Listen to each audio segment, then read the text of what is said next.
Assalamualaikum warahmatullahi wabarakatuh. Saya Zurihanida Syafa, kelas 11 IPA 6 nomor absen 14. Di sini saya akan menjelaskan materi tentang larutan penyangga atau buffer asam. Materi yang akan saya jelaskan yang pertama ada komponen, yang kedua ada cara membuat, dan yang ketiga ada derajat keasaman atau pH. Komponen larutan penyangga asam. Penyangga asam, larutan ini mempertahankan pH pada daerah asam. Daerah asam memiliki pH kurang dari 7. Komponen larutan penyangga asam sendiri yaitu ada asam lemah dan basa konjugasinya. Basa konjugasi juga biasa disebut dengan garamnya. Contohnya yaitu ada larutan HCN dan CN-, dapat berupa KCN, NaCN, dan lain-lain.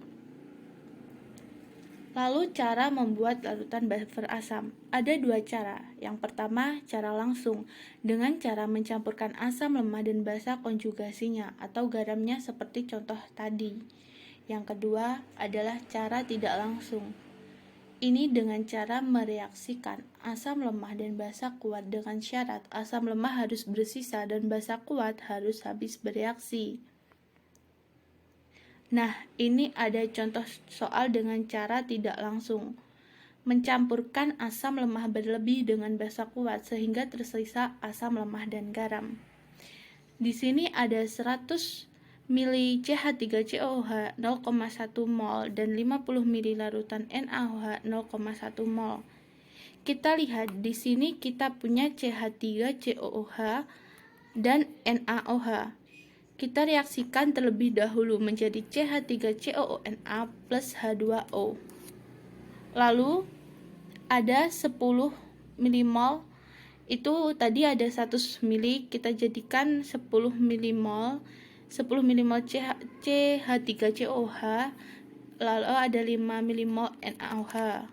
Kita reaksikan koefisiennya pada di situ kan setara, jadi kita pakai yang reaksinya itu 5. Dan sisanya 5 milimol CH3COOH dan 5 milimol CH3CONA. Kita tekankan lagi bahwa buffer asam itu harus tersisa asam lemah dan garamnya. Nah, di sini sisanya ada CH3COOH yang termasuk asam lemah dan CH3CONA garam. Jadi, CH3COOH dan CH3CONA ini bisa disebut dengan buffer asam. Selanjutnya, bagaimana sih cara mencari derajat keasaman atau pH? Cara mencarinya, kita menggunakan rumus ini. H plus sama dengan Ka kali Na per Ng kali valensi G. Ka tetapan ionisasi asam lemah, Na mol asam lemah. Cara mencari mol itu M kali V, Ng sama dengan mol garam, valensi G sama dengan valensi garam atau banyaknya ion si lemah. Contoh soal, asam asetat mempunyai Ka sama dengan 1 kali 10 pangkat min 5. Jika 0,2 mol asam asetat ini dicampurkan dengan 0,02 mol natrium asetat, hitunglah pH larutan tersebut. Nah, tadi asam lemah ditambah garamnya itu tadi kan buffer asam. Itu sudah ada di atas buffer asam. Jadi kita menggunakan rumus mencari pH-nya yaitu H plus sama dengan Ka dikali mol A per mol G. Ka sudah ada, itu ketetapannya di atas 10 pangkat min 5 dikali 0,2 molnya asam asetat per 0,02 molnya natrium asetat. Kita kali ketemu dengan 10 pangkat min 5 kali 10. Lalu 10 pangkat min 4. Untuk mencari pH yaitu menggunakan min log H plus. Sama dengan min log 10 pangkat min 4, jawabannya ketemu yaitu pH-nya sama dengan 4.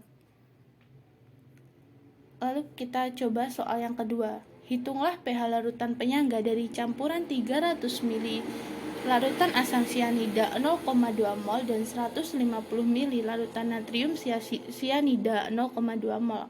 KaHCN sama dengan 4 kali 10 pangkat min 5.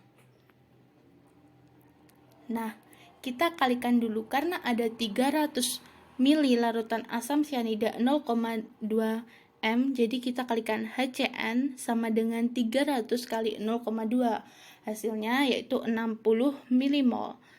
Lalu yang NaCN ada 150 mili larutan natrium sianida 0,2 mol. Jadi dikali dulu 150 dikali 0,2 ketemu 30 milimol. Dan kita kembali ke rumus yang tadi. H plus sama dengan Ka dikali mol A per mol G. Ka-nya udah ada di atas, KaHCN-nya adalah 4 kali 10 pangkat min 5 dikali 60 per 30 sama dengan 4 kali 10 pangkat min 5 kali 2 sama dengan 8 kali 10 pangkat min 5 mol. Untuk mencari pH, min log H plus sama dengan min log 8 kali 10 pangkat min 5. Ketemu pH-nya yaitu 5 min log 8. Nah, itu tadi materi tentang larutan penyangga atau buffer asam. Apabila ada kekurangan, saya mohon maaf. Terima kasih. Wassalamualaikum warahmatullahi wabarakatuh.